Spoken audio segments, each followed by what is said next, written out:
This is Take a Cue, episode 12, now available in video on Spotify and on YouTube. 1, 2, 3,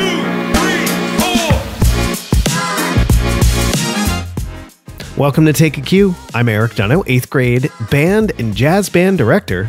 And I'm Jen Wise, 4th and 5th grade instrumental music teacher. We're two veteran educators with over 35 years of experience teaching music in New Jersey public schools between the two of us, and we're excited to bring teaching experiences and insights to you. So excited. Whether you're just starting out in your teaching career or you've been teaching longer than we have, this show will help you grow with new ideas and perspectives about music education and teaching. We hope you'll be just as inspired as we are every time you listen. Before we begin, if you enjoy our podcast, please help us out by doing a few super easy things. First, subscribe on your favorite podcast app. That's super easy. Then make sure you rate the podcast and leave a review. It helps people find our show who haven't yet, and we really appreciate it. And if you find that you get a lot out of our episodes, we'd be grateful if you considered becoming a monthly supporter to help us grow the podcast. You can sign up to make a secure monthly payment using the link in our show notes or in our Anchor site, anchor.fm/takeaq. That's all one word. Also, if you have questions or comments about anything you hear on the episode, come and interact with us on social media. We're Take a Cue Podcast on Facebook, Instagram, and Twitter. Hey, Jen. Hi, Erik. Happy New Year. Happy New Year to you, too. That's right. It is a new year by the time our listeners are going to hear this podcast. Yep, that's right. And as all teachers do, we're recording over winter break. But by the time we get to you... What did we do over our winter break? Well, we talked with other music teachers about teaching music. Yes, we did. We talked about band. It was great. It was so fun. And here we are today. Yes. But today's show, we invited our friend and colleague Brendan Hughes on to the pod with us for the episode to talk about recruiting and retaining students in our program. And it was really good. It was a really insightful conversation, and we agree a lot. I hope we do, because we're in the same district. But that was a big takeaway that it's got to be all the way up from when they pick up their instrument through 12th grade. Absolutely. Yeah. We started off talking about how Jen gets kids involved that have never been involved in music before. We also went on to discussing how we get kids to stay the full year in elementary school, followed by talking about how we stop the attrition from school to school. In our district, we have some extra times where kids can fall out of the program because they move from one school to another. So we have worked really hard in Livingston to sort of bridge those gaps.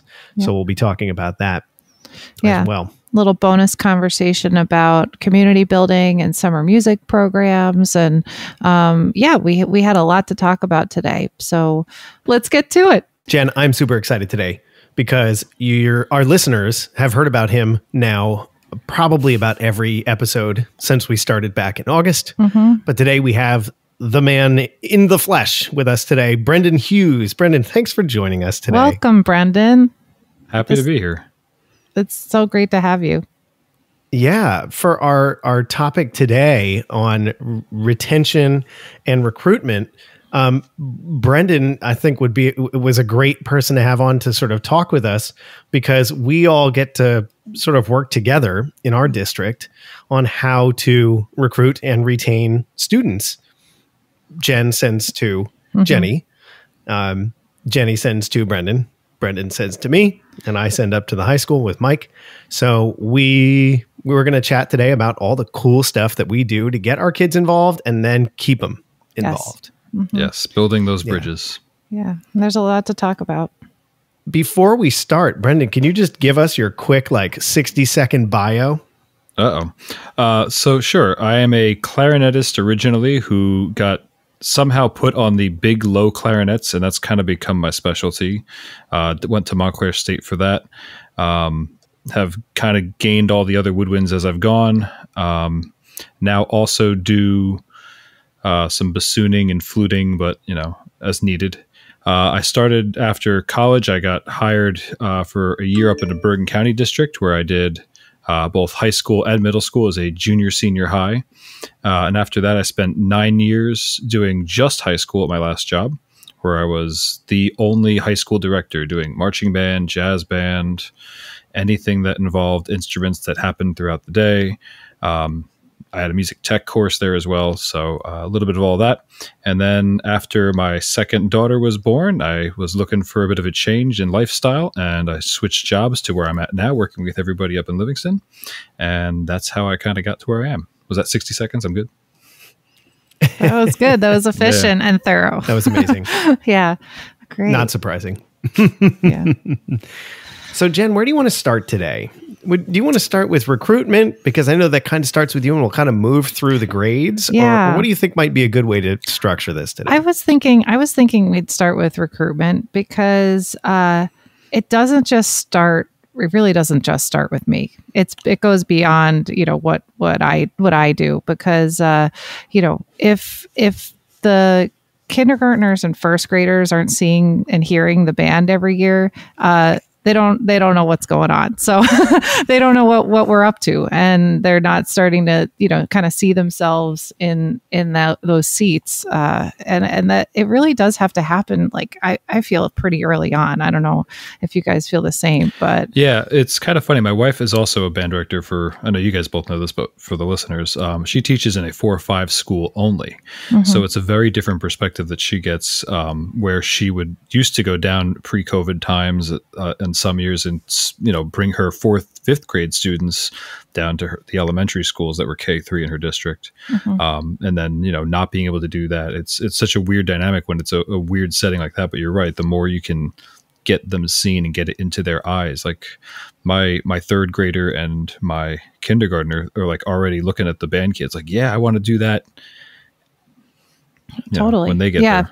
I used to do the same thing. When I taught in a 4-5 school, we put the 5th graders on a bus like the 2 days before their spring concert, and we'd do a tour of Ringwood, and we'd play for all the lower elementary kids, and we'd have like stuff in the program just to get them excited about making music, and by the time they got to me, they knew what they wanted to play. They knew, it was great. I remember one year I was like, I'm just curious, how many of you, I'm sure you enjoyed my instrument demonstration, but how many of you already knew what you were going to play when you walked in here? And like 90% of them put their hands up. And I was like, okay, so maybe I can cut back a little bit on the instrument demos next year. So I'd be curious to know, like, of those kids, mm-hmm. after the demos, how mm-hmm. many of them maybe were thinking about a different instrument that they came in thinking about? Just a thought.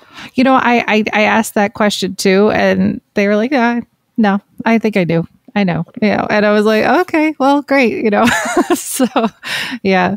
But does that mean that I don't get to do instrument demos again this year? No, because that's so much fun. I think we do. What would you do without 10 oboists? Right. Well, we've had that discussion on here, Eric. We're going to need to dial it back a little bit, but at least in the oboe department. But I think we do it pretty well in Livingston. Don't you guys? Yeah, I do. Yeah, we travel to as a kind of a department, one specialist for each instrument, kind of sort of. All the instrumental teachers get together, and we travel as a pack to all 6 elementary schools and put on about an hour-long demonstration of each instrument, and strings and band instruments. And we just play the most fun stuff for everyone. We get everybody amped. So. Yeah, Eric, you want to talk about the rep we do for that? Because it's kind of cute. Sure.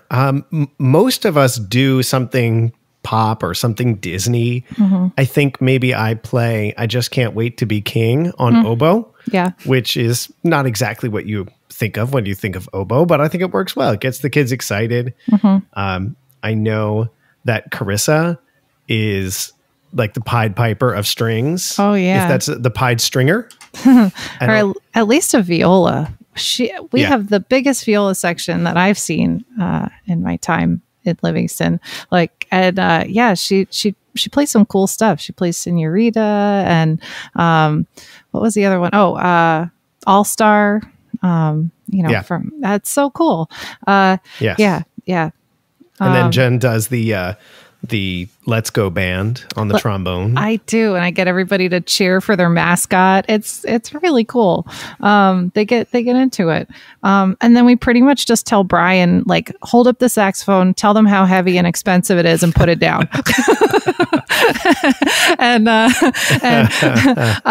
This year he did a nice job of picking some beautiful classical saxophone rep to share with them. Yes, yes, he did. He did. So I'll ask the question: what do you sure. do for drums? Because I haven't gotten to come down to this the circus yet of the instrument demos. My clarinetting has not been needed with our previous 6th grade person, Stafford. I think was the clarinet demonstrator, right? So yes, I haven't actually definitely gotten to see all of this in action yet. I'm hoping that someday I get the chance. But what do you do for the drums and percussion? We do. We show the snare drum and the bells, and then but we like show them the practice pad, and we're like, you're gonna spend a lot of time on this, and this is what it sounds like, bick, bick, bick, bick, bick, bick, bick, bick, bick. And it's like, okay, and then Brian will play a little tune on the bells and talk about how it's we do a lot of mallet technique in the beginning, and we end up with a lot of percussionists either way. But it's no matter what we do, some students think they're signing up for drums only or xylophone only, so it's tricky. It's like to get everybody to understand that you're signing up for the whole package. When I taught, like I was saying before, in Ringwood in that 4-5 school, I did not start percussion until 6th grade. I had everybody start on a wind instrument, even if they had, percussion experience, because the idea was we needed everybody to know what it felt like to be a wind player before, you can stand in the back of the room and run the band with the beat. And it kind of worked. And it really, I did end up with, a weaker 6th grade percussion section. It took a little while to get them going, but everybody could count, everybody could follow a conductor, everybody understood what it was like to be, sitting, in the seats. So it worked for us there. Also, with being such a small school, we didn't really have the equipment to have a percussion section. But yeah. Now, Jen, you had mentioned saxophone. Mm-hmm. I remember at a previous district where I worked, the prevailing wisdom was to start all the kids on clarinet, regardless of whether they wanted to play clarinet or saxophone. Mm-hmm. And then after 4th grade, switch the kids who wanted to switch over to saxophone. And what I found was, and I don't know if you've ever experienced this, what I found for the few years that we did this was that the kids who wanted to play saxophone still wanted to play saxophone. Right. And the kids who weren't sure also wanted to play saxophone. Yep. So we ended up, I think, with more saxophonists in 5th grade than we would have if we just started them in 4th grade. I could see that happening. I could, because, all of a sudden you're like, oh, this thing feels weird on my right thumb and I can't cover the holes and it squeaks and maybe the saxophone won't. And then, you want to make a switch. Yeah, I could totally see that happening. And you get the kids who maybe just don't really, are bored with the clarinet after a year. So they're like, ooh, I want to try something new with this saxophone. Right. I don't know. Maybe there are schools who do it successfully, but I could never do it. In the 3 years that we did it there, I couldn't get it to be successful. No. And, we do in Livingston the first choice, second choice thing. And we tell everybody your 2 choices are equal, but, they end up putting the instrument they really want for the first choice and the one that they're like, yeah, okay, I guess I could play that, as their second choice. When I get emails from parents that say, like, my child didn't get the choice they really wanted, I rarely argue, because I feel like they're just gonna try and get on that instrument anyway or quit. So I really don't in the beginning push kids to change their choice. I say some things that, maybe aren't above board to get them to the right place, but I don't deny them the instrument they think they want. So, yeah. That makes sense. Yeah. So Jen, I would love to know, how I notice on our list here, yes, that you wrote, bring the high school groups to perform for elementary students. Yeah. Talk about that a little bit. Yeah. I mean, that's what got me excited when I was younger. We had like a really healthy show choir and a really cool jazz ensemble. And every year one ensemble would come and do a tour. I went to a regional school, 4 elementary schools, going to one middle school, high school campus. And every year, one group from the high school would come out. And I just remember being, itty bitty Jen, like watching and being like, wow, that is the best thing. And I know we've done that in Livingston, but haven't quite brought it back since, COVID and everything, Sure. to all the elementary schools. But I think that's a great thing. It's even better if the kids can interact with the, not just the kids that are in band and orchestra, but the, everybody, and kind of, yeah. Yeah, we used to do the same thing in my last district, where the high school and the middle school would split up. There were 8 elementary schools, and we would each take 4, usually in like the week before the holidays, and just bring, I think the middle school brought like the jazz band and the select, or one of the choruses, and maybe some strings. And the high school would bring like a brass ensemble, select strings, and the madrigals. And it would just go down and get those groups in front of those kids. And it was like an assembly on the half day before the break. And it was like, show up for 35 minutes, play 2 tunes each, rile everybody up, send them back to their class parties kind of thing, and disappear. But it was such a thing, because I remember I would get kids up to the high school years later who'd be like, I remember you coming and doing this song, and I can't wait to play it. Yeah. And now I finally, So anytime you can like plant those seeds of what they can do, and whether it's band or anything else, like absolutely try and get down there and do it. In high school, we also used to go like with the marching band on Halloween. We'd be the soundtrack for their Halloween parade. So we'd play like pep tunes as the kids marched around the parking lot in their costumes and everything. And, we'd like, wave hi, throw candy. Like it was cute, but that was another time when we were kind of visible to the elementary kids. I thought that was a neat. We did the same thing with the marching band. We would go down usually like the half day before Thanksgiving to the middle school, and same thing. We did something similar to band day, which I know will probably come up again. Band day. It's coming. Oh, yes. But yeah, we did like a band day kind of clinic with just the band, but then we did like a full school assembly, and the kids got to talk for, whatever it was, the 20 minutes where we played some snippets of the show. Yeah. Here in Morristown, and I didn't even think about this until you mentioned the parades. They do a Halloween parade for the town around the oval at the high school, and it is led by the high school marching band. And the marching band does their entire field show beforehand in costume. They all have like costumes per section, and then they lead this procession around the track, and like hundreds of kids come out to march behind the marching band in their costumes. Wow. And I never thought of that until right now as a recruiting tool, but you're totally right that a lot of it starts before 4th grade. They're, 4-year-olds out there in their costumes. And this is maybe their first experience with a band. Yep. And what a cool thing to remember when they're in 4th grade or 3rd grade picking instruments. Yeah. Totally. Yeah. So I'm kind of curious, Jen, because I think you're going to have more to talk about than we are on this next subject. And that is after, I feel like if once they get to 7th and 8th grade, there's not a whole lot of drop off in the middle of the year. Yeah. There's maybe a few kids who signed up and then over the summer they had a change of heart or whatever. But I think once they're in really, for us, at least for the year. Yeah. How do you deal with retaining kids who maybe start out for 3 or 4 months on their instrument and they're going, nah, I'm not, this isn't for me, or I don't like this. Yeah. We do get a lot of it. We have to work with that a lot. I tell students, because right around now they start to get right around, January or so, they start to get an itch to try a different instrument. They start to feel like, oh, I don't know, I might not be successful. They haven't had their first performance yet. They haven't had that taste of good feedback from their family and their peers. Like they haven't had that yet. So they're starting to think, oh, I don't know about this. So I make sure to tell all my students, by pretty much Thanksgiving, by or early December, if this instrument wasn't a good fit for you, we would have already had that conversation.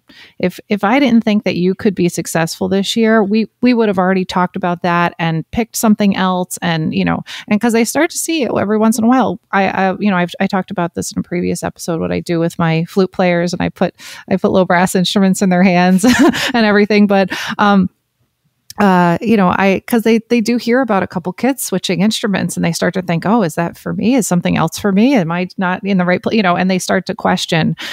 So yeah, that's how I get ahead of the whole losing students this time of year thing. Do you have any required add drop period? Once they reach a certain point, they're not allowed to drop, because we have that in the middle school. Yeah, we don't really. It gets pretty inconvenient the closer to the concerts, but I should say so. Yeah, but no, I pretty much start anybody all year. Last year in the spring, I had a couple students decide, oh, I think I really missed something here, and they wanted to jump in April, and it was like, okay, well, let's start a few lessons, let's see how you do. If you feel prepared for the spring concert, great. If not, at least you know where to start for next year. So no, I do kind of take everybody and give them at least a first lesson or two, and see where we are, see what they. What about kids who want to drop? Is there a drop deadline? They have to drop by a certain point, or they're in it for the year? No, not really. It's like they could kind of, with a parent email, go at any time if I don't get ahead of it. That's a little scary. I have to say that I do end up losing the most students as fifth graders right after we start our about a month of morning rehearsals. So I've talked about this before, that we rehearse before school, and then we get a lesson during the school day.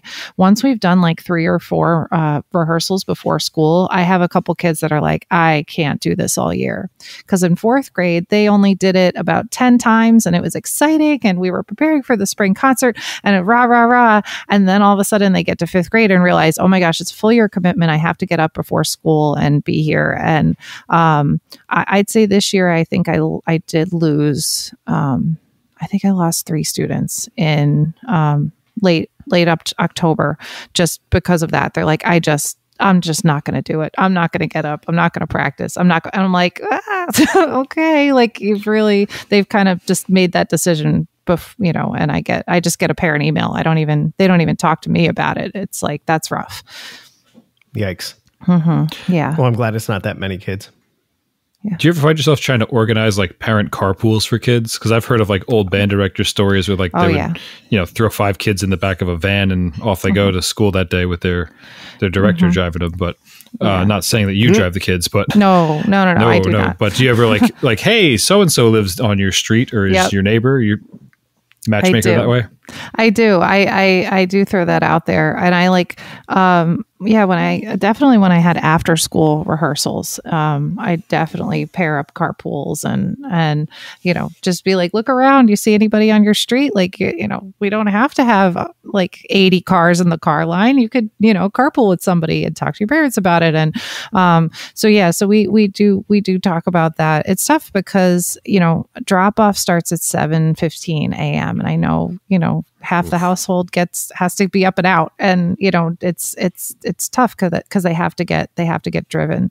I'm pretty lenient. The kids that need to take the bus, they're just late. We just fold them right into the rehearsal when they get there, because I'd rather have them be 10 minutes late because they had to take the bus than not participate. So, but that's just me. I know some people really push to get them there on time, but they're in fifth grade. Their parents are doing the best they can to get them there. So, but But yeah, it is tough. Like getting ahead of it with the parents is a big one for me. Like, oh, so and so said they weren't really sure they wanted to stick out the year on this, but I think they're doing great, and I think that they're going to make it. And even if we're not practicing as much as we should, because some kids quit because of guilt.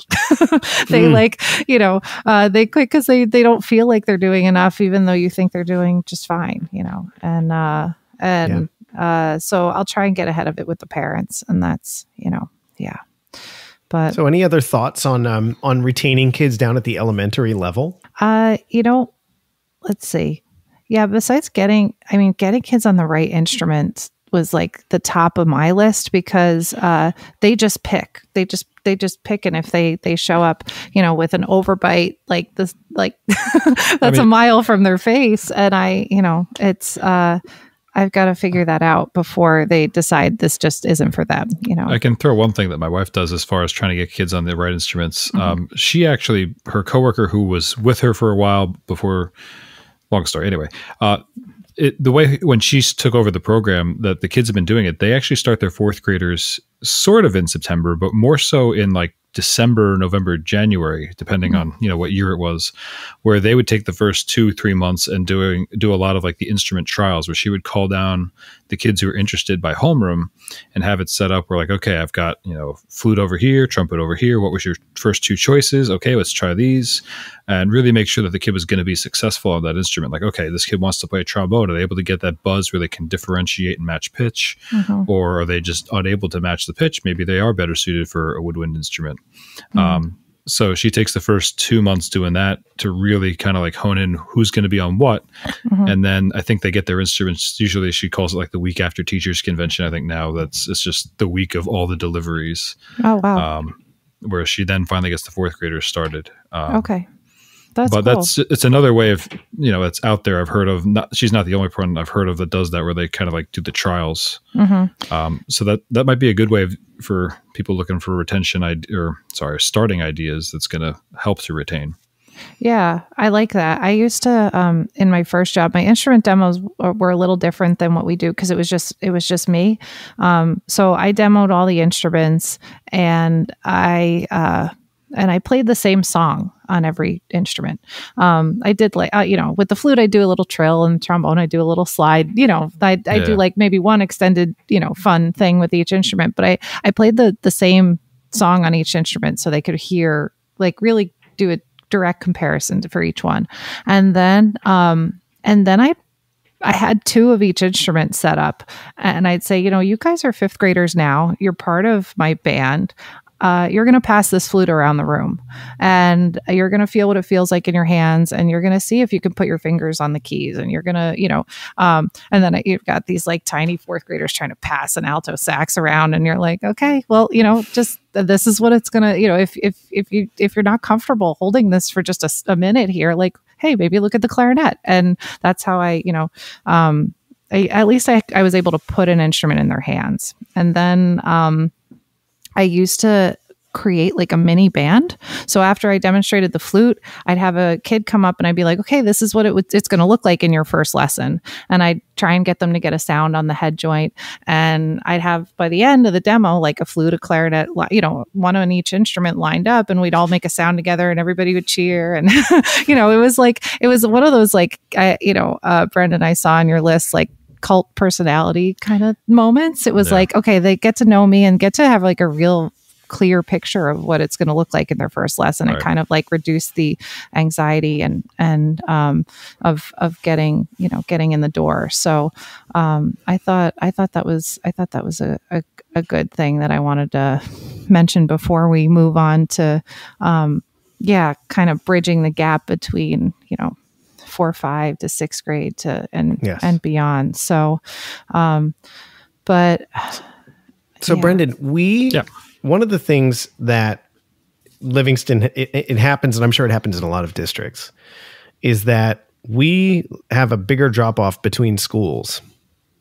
Yeah, we do. And one of the issues is that we have the kids move more times than in a lot of other districts around us. Yes. They move schools from 5th to 6th, 6th to 7th, and then 8th to 9th.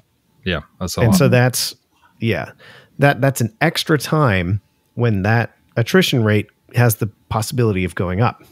And so I think that it's really important that the elementary teachers and the middle school and the high school teachers are kind of all on the same page. Indeed. That's one of the things that I was writing down in the notes of what I've seen in my experience is really helpful. Like the more a kid has something to latch onto when they switch buildings, that was always, whatever level I've been teaching, like the selling point, like, hey, you're going to get here in this new school and you'll at least know where to find the band room. You're going to know what the band director looks like. You see these kids here who are up here, they're going to be here next year too. Look for those happy smiling faces. And, you'll be ready to rock and roll on day one with at least one aspect of your day. That's one less thing you'll have to worry about. Mm-hmm. So definitely, I think the more that kids feel comfortable with at least knowing one thing is going to be okay, that can definitely be a huge part in making them be comfortable in the school, but also definitely want to stay with the program because they can, feel comfortable with that aspect of it. So speaking of bridging the gap, Band Day is the best way to Band do it. Band Day. Oh, we love Band Day. So yeah. So do the secretaries in our building.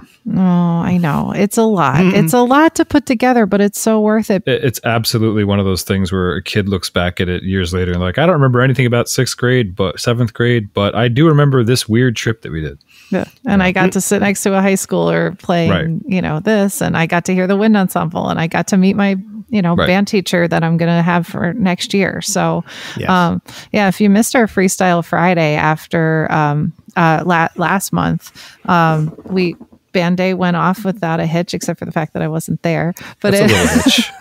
a little. That would be episode 11 for any of our listeners who didn't listen. It's the one before this. Yes, and we ship the 5th grade band students, their second year students from all 6 elementary schools to the middle school. Our gracious hosts, Brendan and Erik, set it all up at the school and gave us the facilities and made it work. And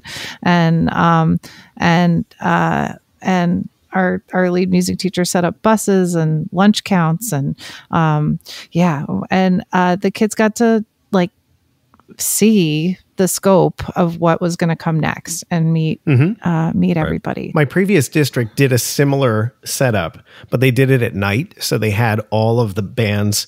We were we were one of 3 sending districts to a 2 high school district. It was a very strange setup. What we would do at night was we would bring all of the 8th grade bands or 7th and 8th grade bands from each of the 3 sending districts, and we'd bring the 2 high school bands together, all in the gym, and we'd have everybody having their own surrounding, it was like a circle in the gym. Everybody would kind of play a piece or two from their spot, and then at the end, the high school band would start out with the Stars and Stripes Forever, and the middle school bands would join on the last strain of the march. And it was a big hurrah moment. So if anybody's listening that maybe can't do a band day or orchestra day during the school day, there are other options too. Yeah. My last district did something similar. It was like what do we call it? I don't remember. Anyway, it was like all the bands would each do like a turn performing something. And then at the end, it was the big long piece, patriotic medley or whatever it was, where the middle school joined in halfway through with the high school. The elementary came in on the last strain. The drummers in the balcony all came in with their long roll in the last 8 bars, whatever it was, the thunder from above, right? Yeah, sure. So same idea. So if you're interested in hearing, our listeners are interested in hearing more about our band day, go take a listen to episode 11. We put a lot of the details in that particular episode because we had just finished it. Yep. Yes. Yeah. I was going to say, I really kind of want to know from you guys, how much of a factor is students going to private schools? And when those things enroll, what do you guys do to keep students in district? And is that a goal for you? Or is it just to keep them playing? Erik, you probably deal with it more than I do from 8th grade to high school than from 7th to 8th. But there's occasionally the student that says, I'm going to be going to a private school next year. I don't understand. Well, I guess I understand, but there's not much that we can do. Like they bring their form in with their, please give us a recommendation or sign off on our, you were in this activity sort of slip, but there's not much that really happens as far as what we can try and do to turn them back at that point. Yeah. Okay. I mean, Livingston is a great public school system, one of the top in the state here in New Jersey. And there are still some students who end up going to private high schools. I'm always surprised when a student comes to me and says, hey, my parents are sending me to a private school next year. Can you please write a recommendation? Especially if it's a kid I really like and really want them to go to Livingston High School. I usually write a terrible recommendation. Do not take this child. They were awful. It doesn't really happen that often, Jen, to answer your question. I'd say maybe once or twice a year I'll get asked for a recommendation. It's always sad because, you work with kids and you're like, oh man, we're kind of building towards this, this culmination in the high school. But really in the end, as long as they keep playing, I feel like that's the most important part. Yeah. It's selfish to want to keep them in Livingston for sure. Because I want to see them at the high school and I want them to be in the marching band and do all that. But in the end, it's just good. That was a much bigger issue, I think, in my last district, my first district where I worked, where a lot of kids would go to, I guess it was the magnet high school or whatever for the county. And a lot of times they wanted to stay and do some of the music and the other activities that weren't really available to them there, whether it was sports or marching band or things like that. And they would want to stay, but then they'd find out like the school made the rules such that they were trying to keep those kids from, going there during the day and then only coming back in the afternoon for the activities. They weren't really allowing that. So I've definitely heard of that being a bigger issue, seen it being a bigger issue, but sure. I guess it's a lot of, if a district's trying to prevent that, I guess that's really their only recourse to do that, unless it's, there's other magnet high schools where they're okay with that, because that magnet high school is not going to give those things and they want the kids to go back. I don't know. Every situation is a different sort of thing. So one of the other things that, and Jen, we've been trying to work, especially with our new sixth grade Jen, not the fourth and fifth grade Jen. Some kids go from Jen to Jen. New Jen. But we've been doing this. I think I started doing this my first year in Livingston, maybe 7 years ago. Or Brendan, we started with you. I forget. I don't know if you did it before I was there, but we've been definitely doing it since my first year, where we head down, pretty much once a month. We try to get down there, so that those kids are always seeing us at the sixth grade school. We pop into, I think they rehearse on 2 separate days now, so we make sure we get into each of the bands. We come by, we say hi. We don't really say too much while we're there because we don't want to disrupt their rehearsals, but we just grab any old instrument that we have, in our hands that day and jump into rehearsal, start playing. And then next time we show up with a different instrument, and the next month is another different instrument.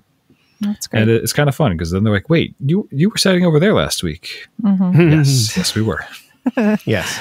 That's good. And that really does, you mentioned this earlier in the episode, it really does give them a sense of comfort that they're moving schools. They're going to be with kids they don't know. They're going to be with older kids. And this gives them something, a bit of comfort that they're going to know 2 teachers in Heritage before they ever set foot in the door. And I think that's really important. I think last year's 6th grade band had like 90 kids. And how many do you have this year, Brendan? We're just above 80.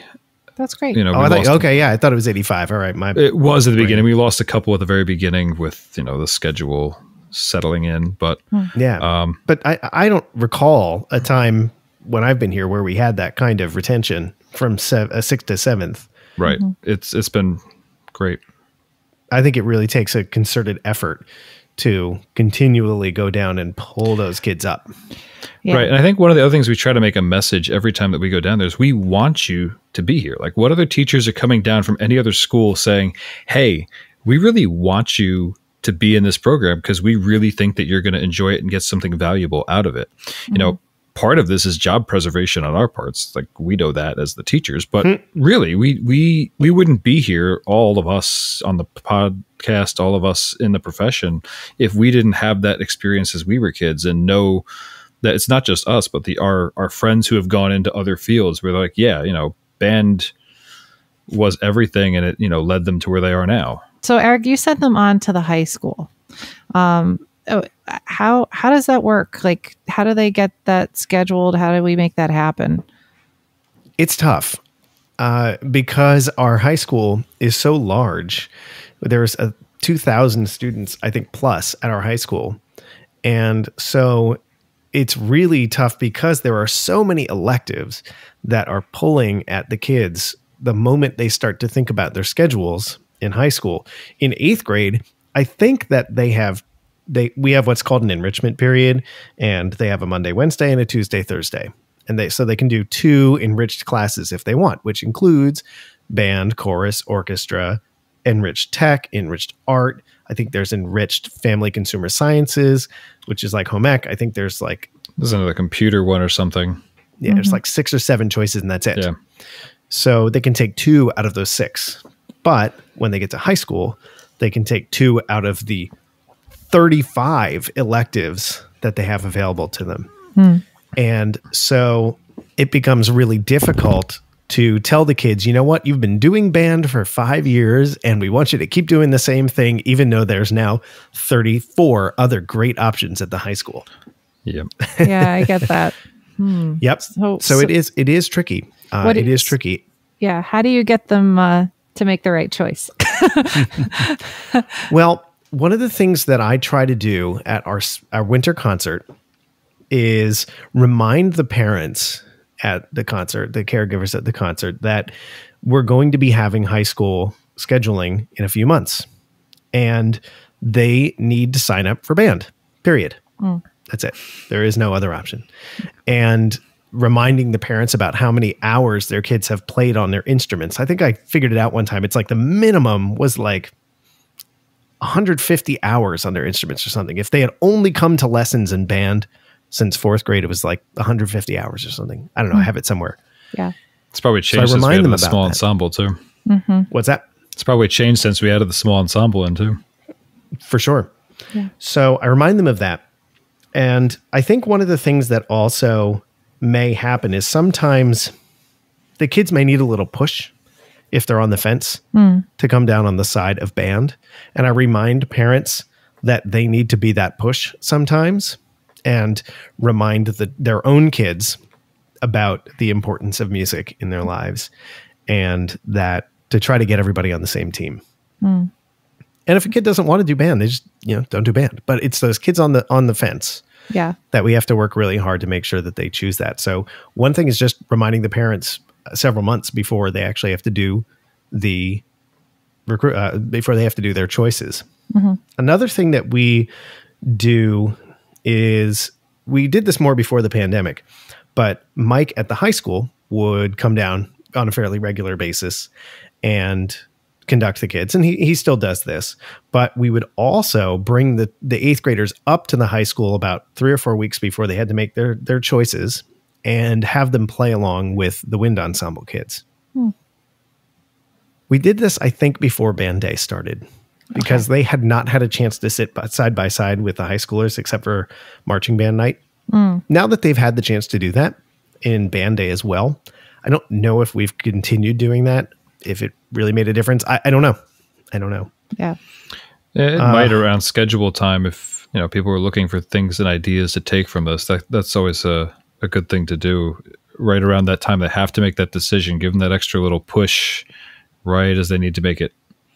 Yep. That's usually what we do too when we get down to get the 6th graders. Like, we try to make sure we find out whatever week it is they're doing scheduling, and we make sure that last visit we do is always that week before. It's like, hey, don't forget. Right.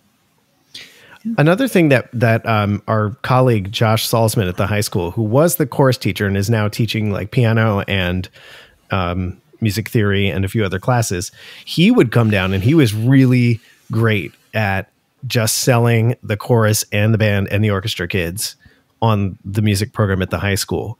He would come down and talk to them. And his great thing was, your high school guidance counselors are going to tell you that you need to get in all of your extra requirements right away, because they want to check the boxes on what needs to be done for you to graduate. He said, I've never had a student not graduate because they took music instead of an extra math their freshman year. Right.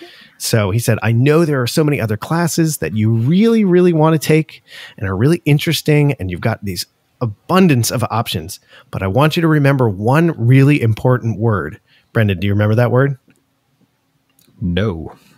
No, I don't know. I don't know Josh's spiel. I just assume it's no because that's the one you ingrain when they're always like, I have to go do this during band. Like, no, no, I don't know the word.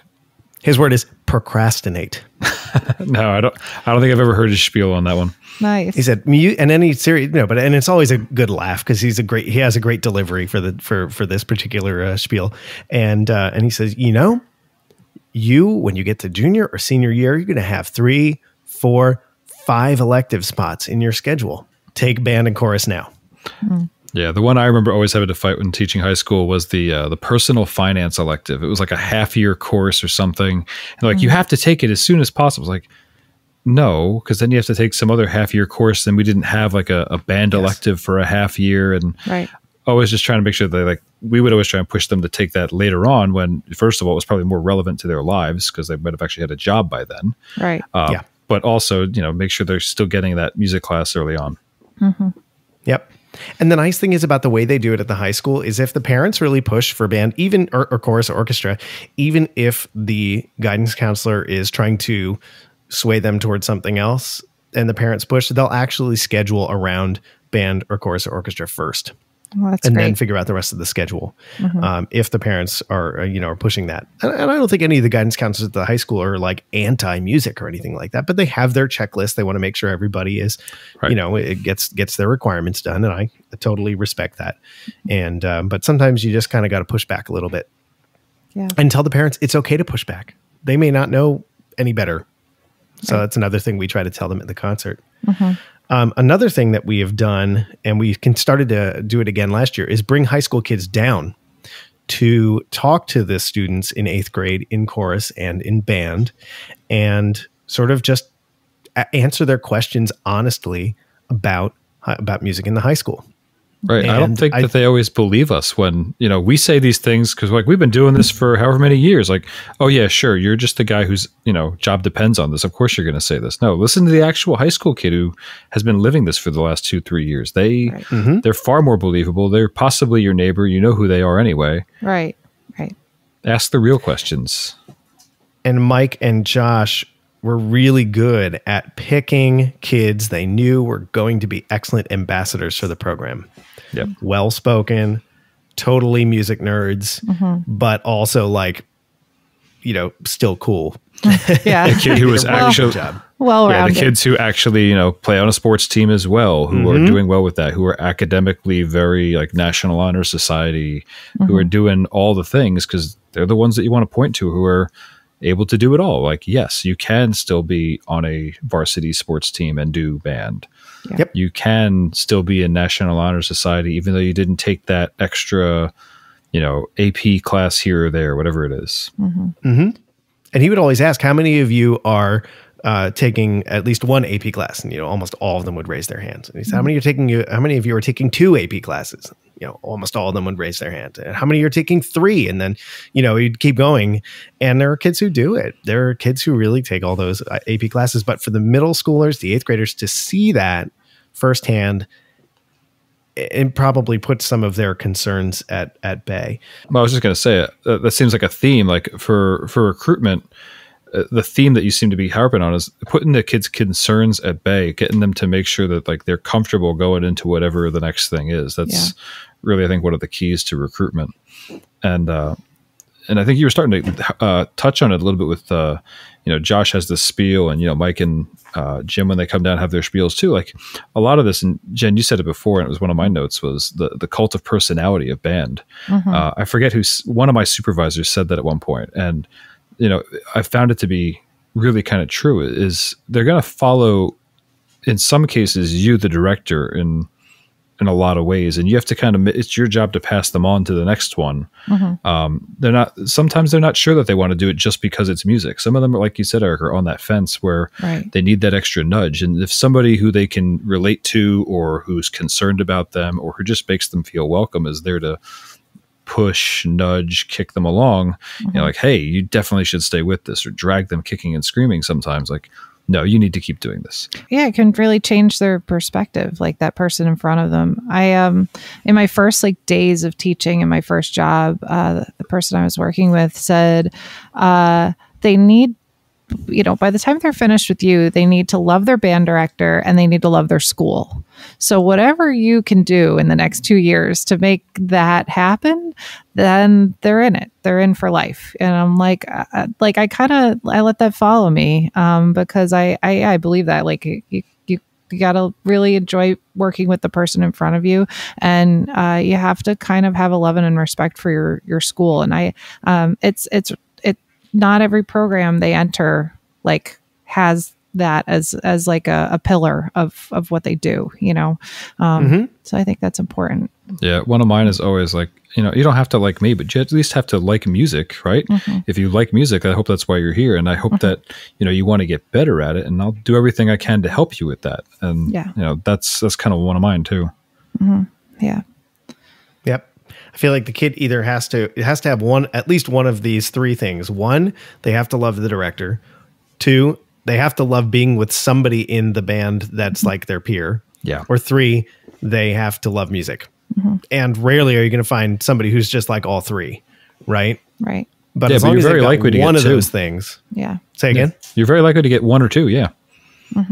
Yeah, and as long as they've got those things and you can push that a little bit with them, I think that's really important. That's another thing we haven't talked about with the recruitment aspect too, is the peers. Like, if you can create an environment where they're going to be able to have those bonds, the band room can't just be the place they show up for that one period and then disappear. Like, let them be a little bit social in there, I think is, not to the detriment of rehearsals or lessons, but getting them to at least like, hey, talk to these other kids. Hey, 7th and 8th graders in this club after school is not a bad thing to have them mixing, because that means that's somebody, when that 8th grader goes up to 9th grade, that's somebody that they're going to know when they get there next year. Totally. Yeah. One of the places where a lot of that interaction, like non-musical interaction, can happen, especially before high school, is at like summer music camps. Now, have you guys, I think you've both had some experience with summer music camps. I haven't. Yeah. Could you speak to your experiences with that? Yeah, sure. I created one in Ringwood because not really for recruitment or retention reasons, but it ended up being like huge for just creating that environment that we really wanted in the program.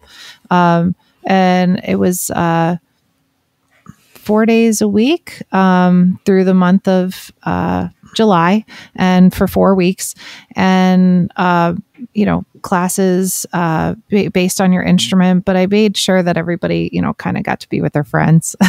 And, we had a jazz band that was like smack in the middle of the morning. So if you had a lesson before or after, you could just hang out for an hour or half an hour and get to be part of the jazz band with Mr. Wise. And, those were some really fun summers, but I found that it kept the kids playing over the summer, and there was no question that they were just going to do it. And I worked it around their swim lessons at the lake so that they could, if they had 9 a.m. swim lessons, well, their lesson wasn't till 11. And they could get out of the lake and come to me and then go back for a swim team later or something. So I felt like it really, kind of, it wasn't part of the rec program, but I worked with those people to make sure that everybody, could be social in both places, like at the lake and, with me, and kind of make it was just part of their summer. And then, when that program ended, that was like a huge, disappointment to a lot of families, because they were like, oh my goodness, my kid got so good and got to play all summer. And I felt like, that really created a community, not just, a program or a department. And Right. I worked at one of my last district in Bloomfield too, where it was a program that had been probably going up to 40 years now. They've had one going. It's just a summer, they call it an arts workshop. I think they have, as well as music classes of all type, strings, chorus and things. They had art classes going on. I think they still do. But again, it was a spot where, the kids could be in a wind ensemble. I think they had like the younger band and the older band. They had a jazz program where they actually taught a little bit of like improv and theory. There were theory classes that were kind of appropriate for the age level. Like, hey, you're doing all these music things. You're going to take a theory block for 40 minutes. And at the younger kids, it was all right, note naming, rhythm, stuff like that. Older kids, it's a little more chordal stuff. But they were putting on performances every week for the 4 or 5 weeks of the program through July. And, like, okay, this week, what are you working on? They called it recital days, and just a chance to perform too. But you were performing and seeing these other kids who were up there like, oh, that's that really good kid who's doing a different song at every recital. Yeah. They're like a 8th or 9th grader who are just, doing some basic trumpet duets or whatever. But these younger kids would see that person up there. And then the younger kids would get up there in the later weeks and, they'd be getting these huge cheers from the older kids who were all sitting next to them in the auditorium. So again, another like one of those community things. It was open to the parents and anyone else who wanted to just walk by and, come into the recitals. That's so cool. Yeah, it was a really fun program, and I'm glad to see it's still going. It was really fun to work at too. It sounds to me like we're kind of in agreement as far as when it goes from all the way from recruitment before the kids have even touched an instrument, or even thought about touching an instrument, all the way through high school. So some themes that I've noticed is that it takes really purposefully done work. It can't just be haphazard. I think it's making kids want to feel like they want to be a part of it. Creating something that they're going to look to and say like, yeah, that seems like fun. I want to be a part of that. Whether, you're teasing the next trip that you're going to do at the high school, whether you're just, hey, like, look, you're going to be up there doing these greater songs. These songs are going to have all these extra parts and harmonies. Like maybe that's enough for the kids. Maybe they want to hear about that trip down to, to Dorney at the end of 8th grade. That's what's going to keep them there just long enough for you to hook them with the next thing. Yeah. But creating something that they're going to want to stay with.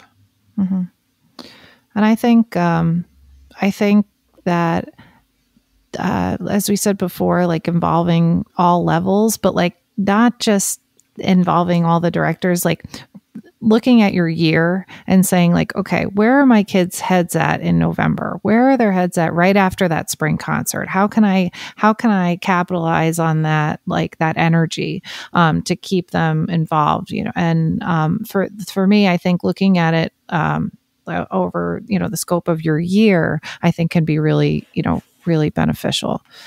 Yeah.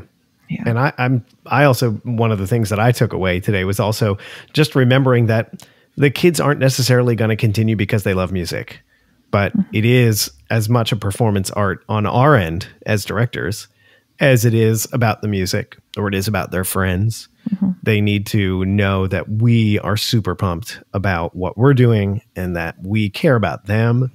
And I don't mean to suggest that this is only performative because we do care about them and we do love music, but to get out there and really make sure that we're selling it so that they really pick it up and don't want to leave.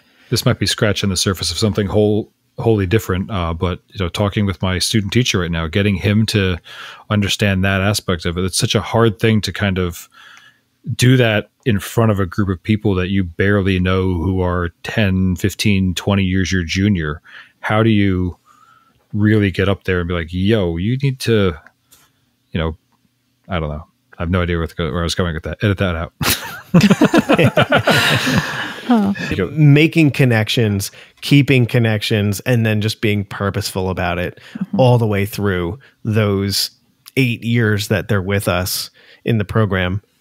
Makes all the difference. So Brendan, thank you so much for taking the time to come on. I get to see you every day. So it's great fun, but we don't get to talk to Jen enough. We don't get to talk shop enough together. This was a pleasure. I'm so glad, we got to have you with us today. So. Should definitely do this more often. Yeah. Let's do it. Yeah. It's great having everybody's perspective from different age groups, different places in your career path, and learning about some things that maybe you've done in the past that we don't do anymore or don't have to do, but other people may find really useful. So thanks, Brendan. Thanks, Jen. Thank you. And to our listeners, if you have any ideas about recruitment, if you have, the secret to keeping the team together, keeping everybody involved in your band and orchestra, please chime in on social media. We are Take a Cue Podcast on Facebook, Instagram, and Twitter. Yeah, we have a great thing going in Livingston, but it can always be better. We can always keep more kids. We can always get more kids involved in the program, and we're growing it too. So we're always open to your suggestions as well.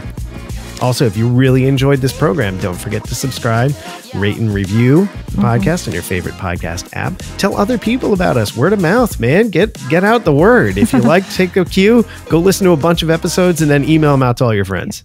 Or share on the Facebook Messenger or something. Yes.